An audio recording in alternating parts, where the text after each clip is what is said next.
Welcome, here I've got CUBOT X20 and I'm gonna show you how to turn on and off the camera shutter sound at this device. So let's start by tapping on the camera button to open it, and for now we are on standard photo mode.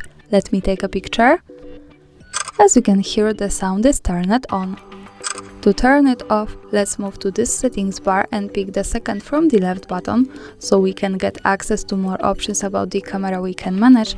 Now let's pick the settings button to open the camera settings, and here in the capture category at the first place we have shutter sound option, so by using the button from the right we can easily turn it off and turn it on as we need. Now let me keep it turned off when we go back to the camera, and when I take another picture we can't hear anything.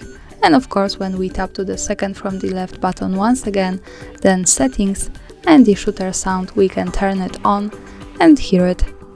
And that's all, thanks for watching, subscribe our channel and leave the thumbs up.